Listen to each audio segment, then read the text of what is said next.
আবু তালেবের কবর।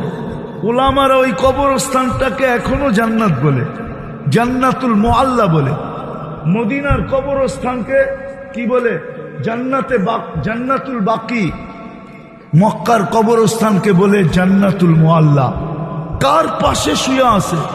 খাদিজাতুল কুবরা রাদিয়াল্লাহু তাআলা আনহার পাশে শোয়া আবু তালেব, মুহাম্মদুর রাসূলুল্লাহর চাচা, যেই রসুলের রক্ত পান করলে জাহান্নাম হারাম হয়ে যায়। হারাম।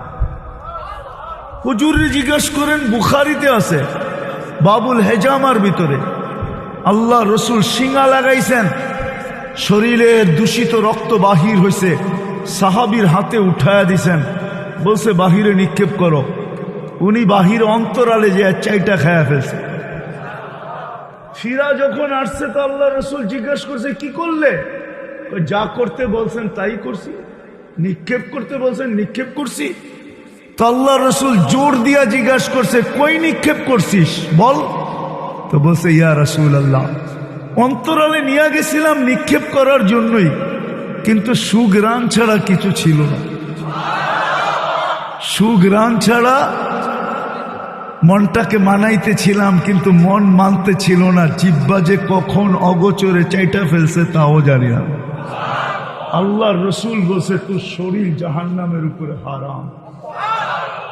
অথচ আবু তালেবের শিরা উপশিরায় তো একই, মুহাম্মদুর রাসূলুল্লাহ সাল্লাল্লাহু আলাইহি ওয়াসাল্লাম আর আবু তালেব রক্তের সম্পর্ক, আপন চাচা, একই রক্ত, দুই শিরায় উপশিরায়। এই রক্ত তো তাকে বাঁচাইতে পারলো না। ওই রক্ত তো পেটে যাওয়ার সাথে সাথে বলল, শরীর তোর জাহান্নামের উপরে হারাম। নিজের হাতে তো কবরে নামাইলেন।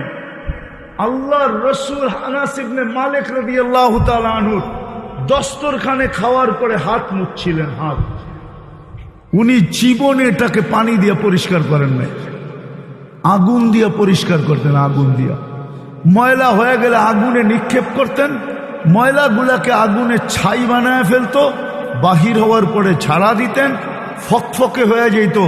একটা সুতা জীবনে পোড়াইতে পারে না, একটা সুতা, একটা সুতা পোড়াইতে পারে না। অথচ আবু তালেবকে নিজের হাতে কবরে নামাইছে।